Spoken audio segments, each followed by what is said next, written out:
Basically corticosteroids hormone जो होते हैं उनके एगोनिस्ट होते हैं और एंटागोनिस्ट होते हैं। जो एगोनिस्ट होते हैं ना उनमें आते हैं ग्लूकोकोर्टिकॉइड एगोनिस्ट और मिनरलोकोर्टिकॉइड एगोनिस्ट। जो ग्लूकोकोर्टिकॉइड एगोनिस्ट होते हैं ना बेसिकली वो शॉर्ट एक्टिंग में कोर्टिसोल और हाइड्रोकोर्टिसोन आता है, और इंटरमीडिएट एक्टिंग में प्रेडनिसोन, प्रेडनिसोलोन वगैरह आते हैं, और लॉन्ग एक्टिंग में डेक्सामेथासोन, बेक्लामेथासोन, बेटामेथासोन वगैरह आते हैं।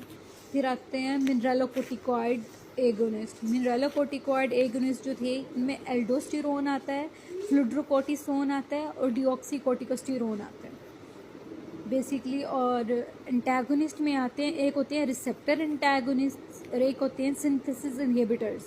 जो रिसेप्टर एंटागोनिस्ट होता है उसमें आती है मीफिप्रिस्टोन, और जो स्पाइरोनोलेक्टोन और एप्लेरिनल।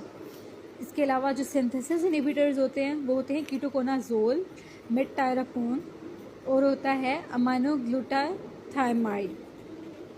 इनका मैकेनिज्म ऑफ एक्शन देखें तो बेसिकली जो ग्लूकोकोर्टिकॉइड्स होते हैं ना कि एंटी इन्फ्लेमेटरी होते हैं, और इसके अलावा ये ना इम्यूनोसप्रेशन रोल प्ले करते हैं। और इसके अलावा जो मिनरलोकोर्टिकॉइड्स है ना मिनरल से ये सॉल्ट एंड वाटर रिटेंशन करते हैं। बेसिकली अगर निमोनिक देखें तो पहले ग्लूकोकोर्टिकॉइड एगोनिस्ट में आता है शॉर्ट एक्टिंग कोर्टिसोल और हाइड्रोकोर्टिसोल। इसके साथ ही देखें तो प्रेडनिसोन और प्रेडनिसिलोन, ये सिमिलर वॉइस है इनकी, तो हम इन्हें याद कर सकते हैं कि इंटरमीडिएट एक्टिंग में होती हैं प्रेडनिसोन और प्रेडनिसिलोन। इसके साथ होता है डेक्सामेथासोन और होता है बेक्लामेथासोन और बीटामेथासोन, ये होते हैं लॉन्ग एक्टिंग। इनके अलावा आते हैं मिनरलोकोर्टिकॉइड्स।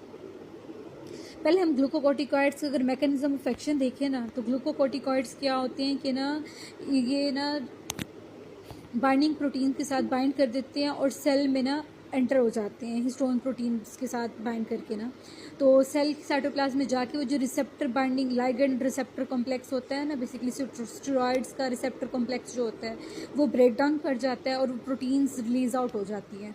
तो वो जो रिसेप्टर कॉम्प्लेक्स था ना अब वो एंटर हो जाता है सेल के न्यूक्लियस में, वहाँ पे प्रेजेंट होते हैं ग्लूकोकोर्टिकॉइड रिस्पॉन्स एलिमेंट्स।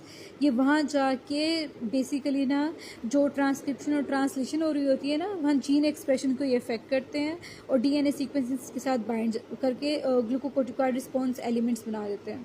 उसके बाद जीन ट्रांसक्रिप्शन को मोडुलेट करते हैं, जिसकी वजह से क्या होता है कि एंटी इन्फ्लेमेटरी प्रोटीन ज़्यादा बनती हैं और प्रो इन्फ्लेमेटरी सब्सटेंसेस जिसमें साइटोकाइंस प्रोस्टाग्लैंडिन्स थे उनका लेवल कम करती हैं।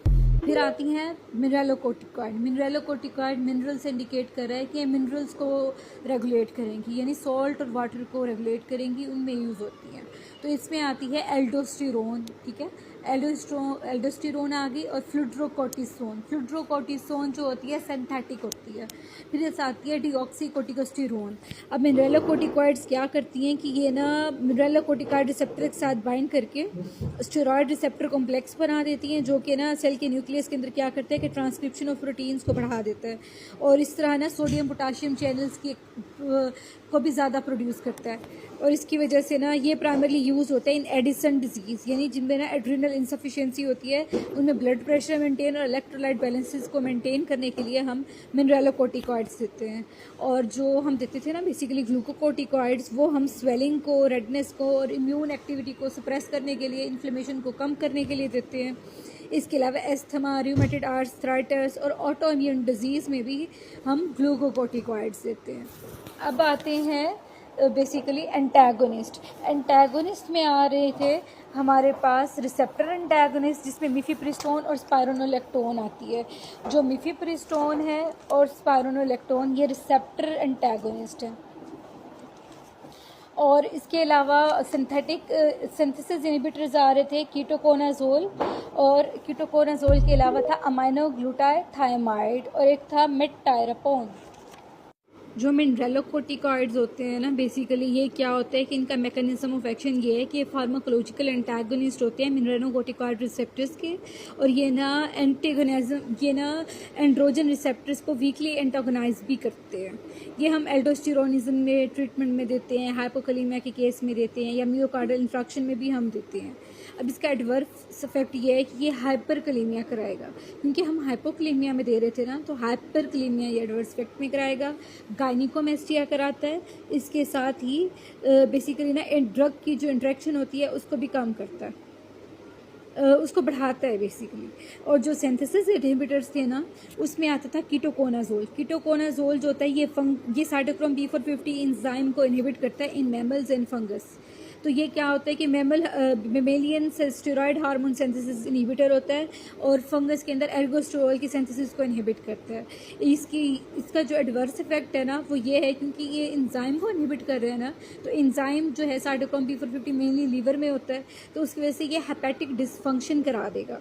और इसके अलावा ना बेसिकली ना साइटोक्रोम P450 इंट्रैक्शंस जो ड्रग की है ना, ड्रग इंट्रैक्शन, वो भी ये बढ़ा देगा। ग्लूकोकॉर्टिकॉइड्स जो थे उसकी क्लिनिकल यूज़ ये था कि वो इन्फ्लेमेटरी रिएक्शंस और ऑर्गन ट्रांसप्लांट और हेमाटोलॉजिकल कैंसर्स में यूज़ होता है। एडवर्स इफेक्ट्स ये था कि एड्रिनल सप्रेशन करा देता है, ग्रोथ इनहिबिशन और वेस्टिंग और ऑस्टियोपोरोसिस कराता है, ग्लूकोएक्नी करा देता है, हिरोस्टिज्म कराता है, बिहेवियरल चेंजेस कराता है। जो मिनरलोकोर्टिकॉइड एगोनिस्ट है ना, फ्लूड्रोकोर्टिसोन, ये एड्रिनल इनसफिशिएंसी में हम देते हैं। ये बेसिकली इनका एडवर्स इफेक्ट ये है कि सॉल्ट वाटर रिटेंशन करा देता है, कोग्निटिव हार्ट फेलियर, और ना ग्लूकोकोर्टिकॉइड एक्सेस में हो जाता है बेसिकली ना इसमें। अब जो ग्लूकोकोर्टिकॉइड रिसेप्टर एंटागोनिस्ट मिफेप्रिस्टोन था वो हम अबॉर्शन में देते हैं और कुशिंग सिंड्रोम में देते हैं। उसका एडवर्स इफेक्ट ये है कि बेसिकली ना वो वेजाइनल ब्लीडिंग को बढ़ा देता है, और इसके अलावा GIT अपसेट कराता है, डायरिया कराता है, हेडेक कराता है, एक्नी कराता है, हिरोस्टिज्म कराता है। स्पाइरोलेक्टोन हम दे रहे थे एल्डोस्टेरोनिज्म और हाइपोकलीमिया में और मियोकार्डियल इंफार्क्शन में। तो हाइपोकलीमिया में दे रहे थे तो वो उसके एडवर्स इफेक्ट्स में हाइपरकलीमिया है और साथ गायनिकोमेस्टिया है। और ना इसके अलावा ना जो सिंथेसिस इनहिबिटर्स थे वो हम दे रहे थे मेमेलियन स्टेरॉयड हार्मोन सिंथेसिस को इनहिबिट करने के लिए, या फंगस के अंदर एल्डोस्टेरोल इनहिबिशन के लिए, एल्गोस्टेरोल की सिंथेसिस को इनहिबिट करने के लिए।